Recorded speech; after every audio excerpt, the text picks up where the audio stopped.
Summertime, summertime, summertime. It is more than a song by the Fresh Prince. It's also my favorite time of year because we live outside, we live out loud, and we are the most connected. Nothing expresses that connection like craft cocktails that are inspired by what grows right in our garden. Everywhere we look, something is in bloom, and I want you to try some of these amazing drinks based off classic recipes with a few changes here or there. I formulated these a couple years ago, and some of them are a little more extra. These recipes all are sure to wow your crowd. My name is Khalid Williams. I'm the founder of The Barrelade, and I want you to live out loud and drink from garden to glass. The Sparkler has gained so much popularity in the last 10 years. Saint Germain eau de flower liqueur and Prosecco is the ubiquitous sparkler cocktail. Mimosa's so popular. Today we are going to have, I'd call this almost like a Sicilian highball or a Sicilian Sparkler. Italicus is an amazing bittersweet Italian liqueur. It's a rosolio, rose petals, bergamot, chamomile. Don't think perfumey. Think savory, hints of pleasant bitterness, almost like a sweet Spanish green olive, with some sansevieria, which is like a baby champagne. These two ingredients with berries, lemongrass, different herbs to me are the quintessential welcome to guests coming over, the perfect drink for your patio. For me, the soul of cocktails and the soul of the bar is about the connection between me and you and how we drink and fellowship together. All right, we want to be transparent here. I want to show you that I actually have some acumen, and I'm going to show you the right way to open a sparkling wine bottle. Here we have sansevieria, which is an amazing champagne alternative. Details in the Q&A after. What you want to do is loosen the foil, take the cage apart and grapple. Your thumb never leaves the top of the cork, ever. Hold the cork tight, twist the bottle away from you. Twist slowly while moving the cork back. You should hear just the slightest hiss, not a pop. Unless you win the World Series, do not spray champagne everywhere. This is the way you open a bottle of sparkling wine. What we have here is cocktail art with only 2 ingredients. Imagine if tomorrow you could play a symphonic masterpiece without having to learn one instrument. So it is with this cocktail. We take the classic highball, 2 ingredients, this and that. We put it in a low ABV package. And I think this is the perfect garden side, poolside, patio cocktail. Italicus, a beautiful Sicilian liqueur with rose petals, bergamot, periwinkle. Surprisingly savory with beautiful complex notes. Fresh, light,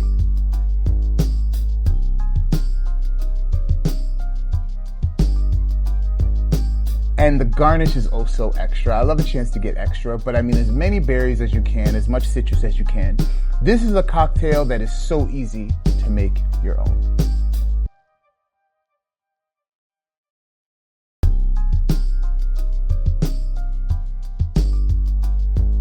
One of the most awesome things about cocktails is things go in and out of fashion like music or clothing. The Spritz at one time was considered a fuddy-duddy mix of insipid white wine and club soda. Enter Aperol and Prosecco, and the Spritz is a wildly popular cocktail, and it is so easy to make so many variations. I like to do the summer of 100 Spritzes, so we're going to start with our festival time Spritz. Get it? Time? Cheers. All right, it's our new take on the classic, wildly popular Aperol Spritz. This is our festival time Spritz. We start off with a base of Aperol or Italicus. I like to use both, half and half. 1 part. 2 parts of sparkling wine. Cinzano Prosecco is an amazing choice. They are giants in the Italian wine world and make an amazing sparkling Prosecco. Usually we would just use the club soda. This elderflower tonic is so light, so beautiful. Think of it almost like a flavored sparkling water. It adds something so beautiful to the cocktail. We finish with the smallest, scant spoonful of Cara orange juice. It really, really rounds out the cocktail and the aromatics nicely. We don't use a shaker for this cocktail, we build it right in the glass. So we start with a large, bulbous, extravagant, extra wine glass. Put our ingredients.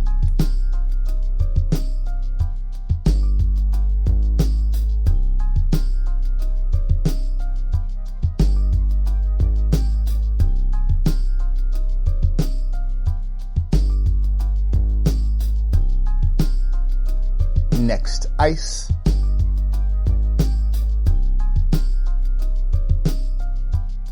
And finally, garnish. We garnished with tarragon, berries, and lemon. And that is our festival Thyme Spritz. Cheers.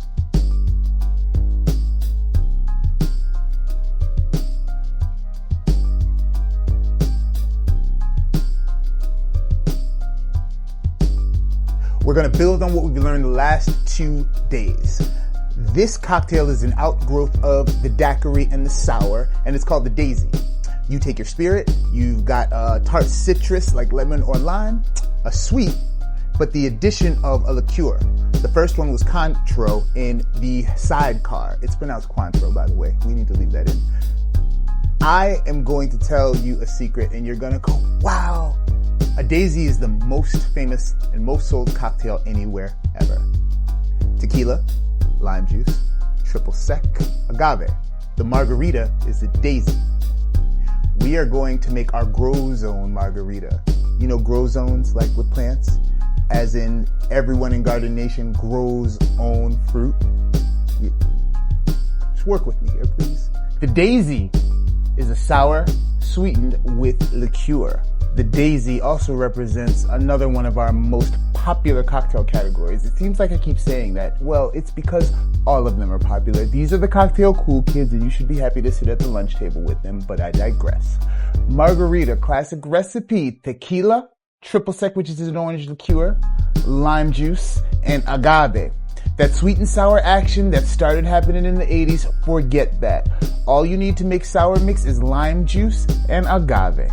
To switch things out, we have Yave, a mango tequila that is extremely highly rated.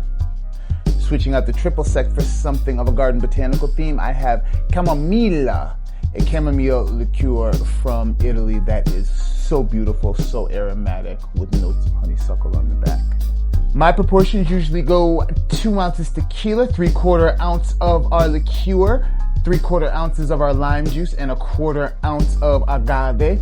You're gonna shake, pour, fresh ice, garnish with a lime, and a lovely edible flower.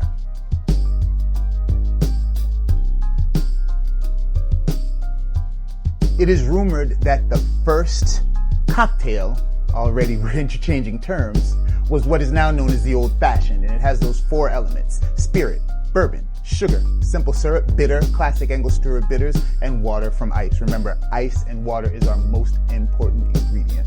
This is going to be a robust, stirred, spirit-forward cocktail. They are a bit of an acquired taste that I highly suggest that you acquire. We're going to be using an amazing ingredient, Wild Moon Roasted Dandelion Root Liqueur. Are you kidding me? Roasted Dandelion Root Liqueur. The company is owned by a woman, by the way. All right, this cocktail is a big deal. The Old Fashioned is arguably the first cocktail ever, and this one here is made with spirits crafted by the hands of women. It is March, Happy Women's History Month. We're starting off with our spirit, Milliman Green, single barrel bourbon.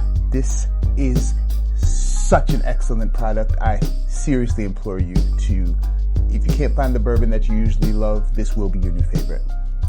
From my hometown, Hartford Flavor Company's Wild Moon Botanics. This roasted dandelion root liqueur, flavors of coffee, chicory, caramel. So beautiful. Shout out to Lalanya. She handcrafts this stuff as artfully as she does her landscaping. Bitter.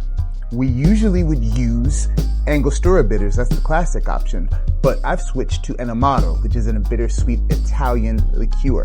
This one is from Boston, Bully Boy Spirits. You're going to do 2 ounces of your bourbon, 1/4 to 1/2 an ounce of your Wild Moon Botanics. I have just a bit of that Oleo Sacrum lemon oil here, about 1/4 ounce of that, and 1/4 ounce of your Amaro. Gonna combine those in your mixing glass. Grab your ice.